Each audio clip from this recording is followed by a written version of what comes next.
Hello and welcome to Rewildology, the podcast that explores conservation, travel, and rewilding the planet. I'm your host, Brooke Mitchell-Norman, conservation biologist and adventure traveler. I don't know how I've gone this long without hearing about today's topic. I try my best to stay up to date on the latest conservation news and scientific findings, but somehow this subject never popped up on my radar until it literally came to me. One day out of the blue, Rewildology received a DM from the Solar Farm Summit inviting me to attend their conference March 13th through the 15th in Chicago. I knew I couldn't make it to Chicago in mid-March, but their message piqued my interest enough to look into their work. And just like that, today's episode was born.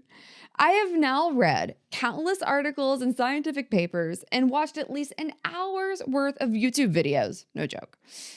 What good would it do to keep all of this information to myself? So for today's solo episode, I want to take you down the agrivoltaics rabbit hole that I explored and what it could mean for the future of renewable energy and food production. Agrivoltaics, or agrophotovoltaics, is the combination of two concepts, agriculture and photovoltaics.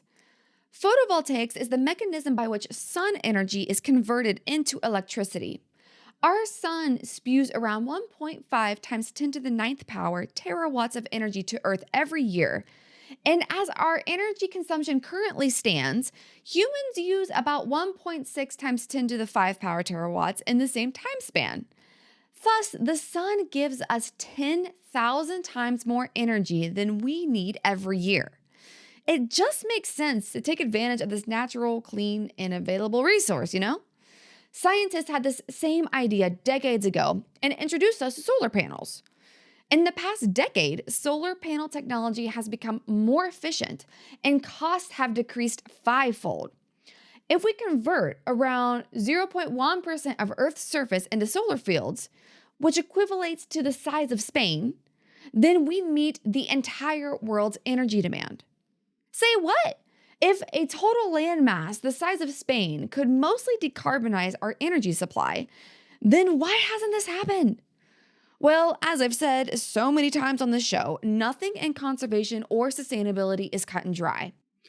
While the price of solar panels has decreased significantly over the years, they're still a lot more expensive than simply plugging into the energy grid. It costs the average household in the US around $20,000 to install solar panels, for a yearly savings of around 5 to 15% on the family's energy bills. To help individuals that want to go green, the US government currently offers a 30% tax credit for systems installed after August 2022. For large solar farms, it costs around US $1 million per megawatt, which is enough energy to power around 164 homes.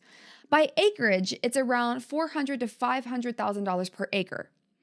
These are serious chunks of money, not to mention installation, labor, maintenance, and disposal costs.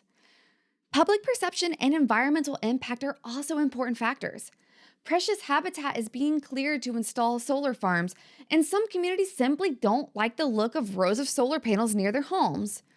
As the human population grows and more homes are built to accommodate growing families, where are we going to put 195,000 square miles of solar panels to potentially meet the Earth's renewable energy goals? Now let's shift to the second half of the conversation. Agriculture is one of the greatest inventions in human history, and arguably one of the most important advancements that's led to modern-day society.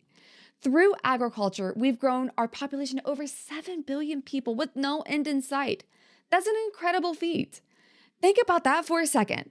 Our ability to manipulate plants, animals, earth, and water has made us the most dominant species in Earth's history. Wow. However, our current food production systems are wrought with issues. Over 30% of human-caused greenhouse gas emissions are from food production and related processes.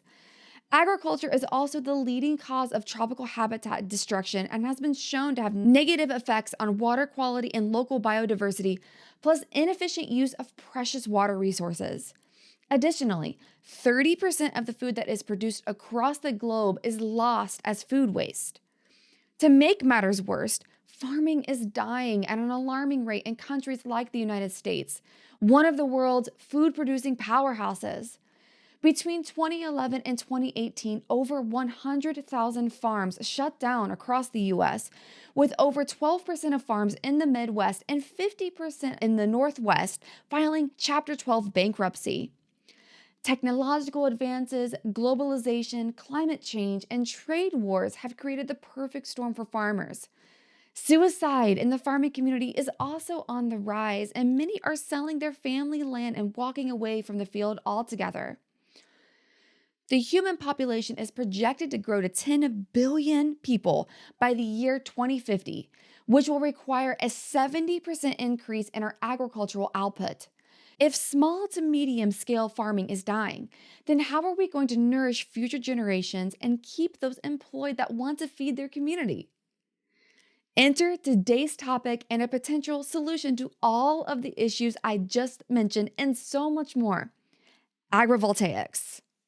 Instead of competing for acreage, agrivoltaics brings together two land-intensive fields, agriculture and photovoltaics, essentially marrying food production and renewable energy to solve all of the issues I just explained in detail.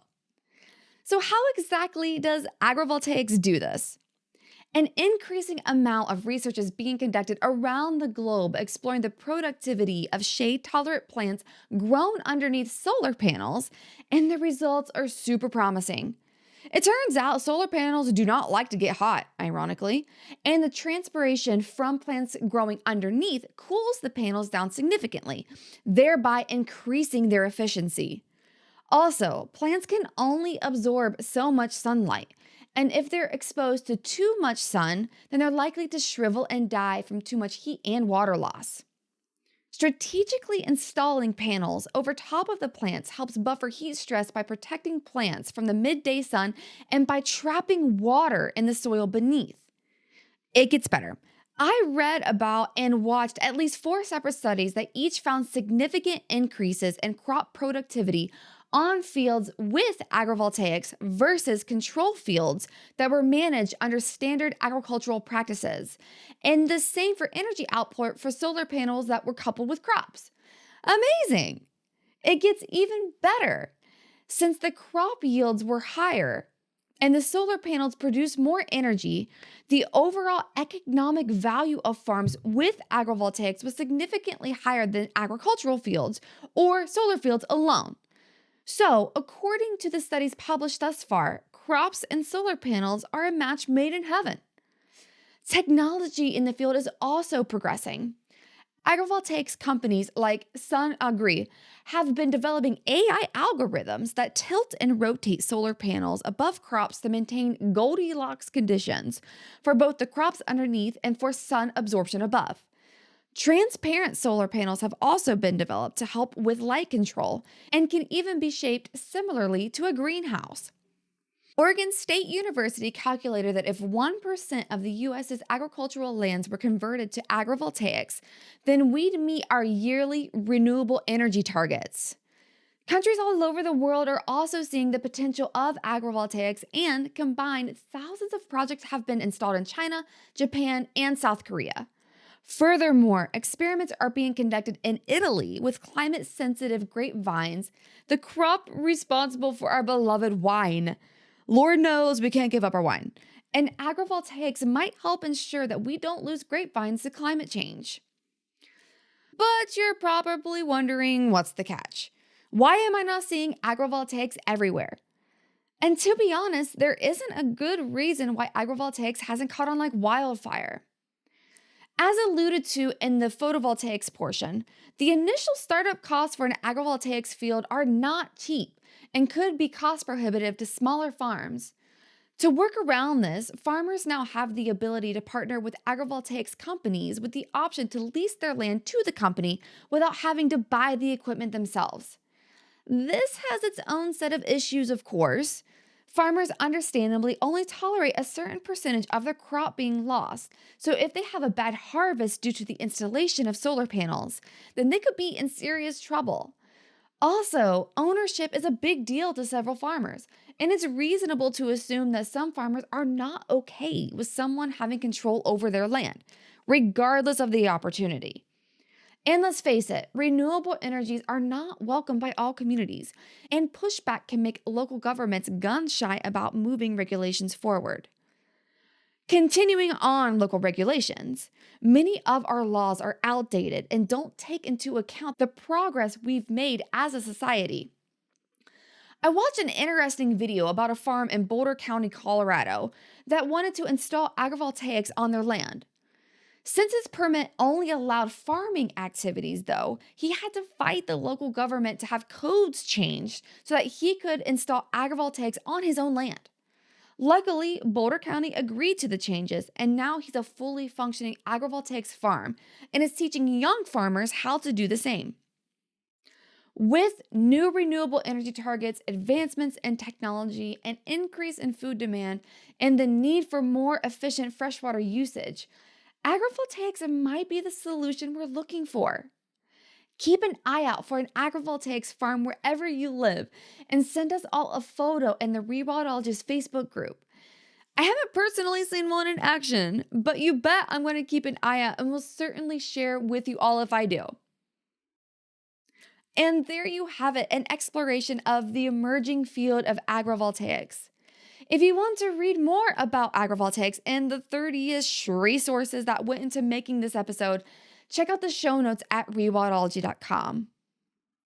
This episode marks the 2-year anniversary of the show, and I couldn't be more excited and blown away that we've reached this point.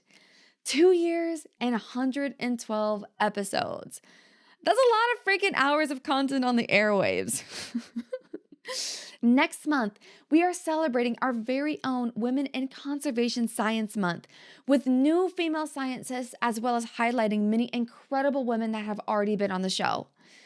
Be sure to subscribe to the podcast on your favorite streaming app and/or the Rewildology YouTube channel, and follow us on social media to celebrate with us. If you'd like to support the show, some zero-cost ways include subscribing to the podcast, leaving a rating and review to boost the algorithm, which will present the show to more listeners, signing up for the weekly Rewildology newsletter, subscribing to the YouTube channel, and following the show on your favorite social media app. If you'd like to financially support the show and help us keep these stories on the airwaves, consider making a monetary donation at rewildology.com or purchase a piece of swag to show off your Rewildology love. At least 10% of proceeds from this show will be donated to our conservation partners. I'd also like to extend a special thanks to Heather Valley, the show's audio and video producer, and Focusrite for powering the podcast sound. If you'd like to see the Focusrite gear we use to record the show, head on over to rewildology.com and check out nature podcasting under the resources tab. Until next time, friends, together we'll rewild the planet. Hey, thanks again for listening to this episode of Rewildology. If you like what you heard, hit that subscribe button to never miss a future episode. Do you have a cool environmental organization, travel, story, or research that you'd like to share? Let me know at rewildology.com. Until next time, friends, together we will rewild the planet.